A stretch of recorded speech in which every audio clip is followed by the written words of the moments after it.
Mga master, paalala lamang po na ang pagbigay ng statement of account ng mga accredited private lending institutions ng DepEd para sa atin na kanilang mga borrowers, ito po ay dapat libre at wala po tayong dapat babayaran. Ito po ay sang-ayon sa agreement ng DepEd at mga private lending institutions na nakapaloob sa DepEd Order Number 20 Series of 2021. Nakapaloob po dito yung terms and conditions ng between DepEd and accredited private lending institutions, kung saan sinasabi na ang accredited entity shall ensure issuance of SOA to DepEd employee free of charge. Ito po ay dapat gawin annually and anytime upon request, preferably within the day the request was made by DepEd or by the employee, but in no case after more than 3 days from such request. SOA shall include an up-to-date payment history. So malinaw po na sinabi dito sa nilalaman ng DepEd Order Number 20 na dapat po ay free of charge itong statement of account galing sa bangko, at dapat ito ay ibibigay preferably within the day kung kailan po nag-request, but in no case after more than 3 days from such request. So yun po ay bahagi ng agreement ng DepEd at ng kaniyang accredited private lending institutions. Kasali din po sa bahagi ng DepEd order na ito itong Annex H, kung saan nakapaloob ang grounds for suspension or revocation of accreditation sa simple grounds mismo, mga master, na mayroon pong parusa na pag-withhold sa remittance of not less than 1 month but not more than 6 months. At meron din po itong corresponding non-acceptance of new business or deduction billing for not less than 1 month.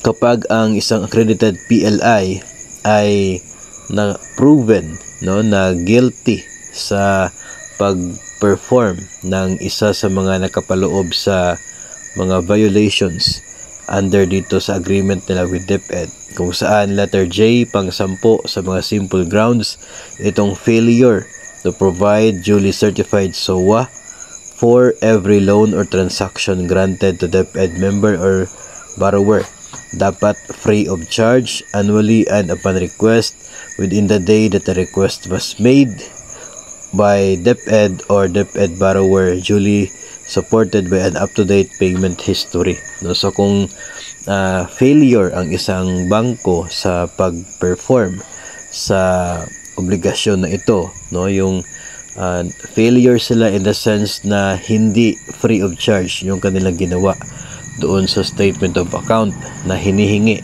ng kanilang mga borrowers, so if proven na guilty dito sa ground na ito, ay maaaring masuspend or ma-withhold muna yung kanila pong remittances. So hindi mag-remit sa kanila sa loob ng specified period of time. So yun po ang nakapaloob sa agreement ng DepEd at mga bangko. Again, yun po ay nasa DepEd Order Number 20 Series of 2021.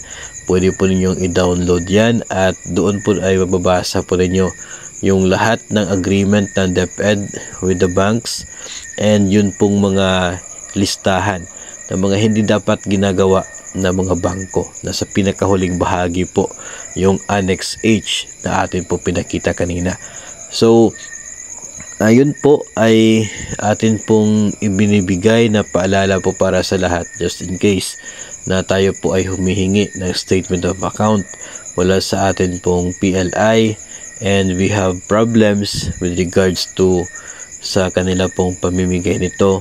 So yun po ay atin pong pwedeng gawing basihan kapag tayo po ay i-present sa kanila na ito yung sinasabi ng DepEd order at ang kanila pong agreement with DepEd, kaya dapat na sundin ng mga bangko.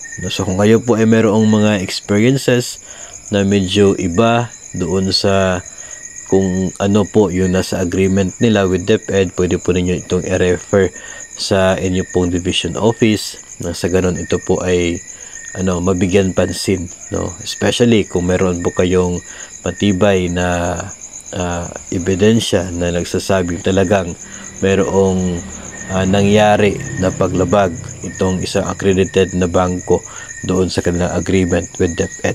Kung atin naman pong babasahin yung DepEd Order number 20, ang kanya pong binibigay na suggestion kung saan po tayo ay pwede magreklamo ay doon po sa Regional APDS Task Force. No, nakapaloob po yun doon sa DepEd Order.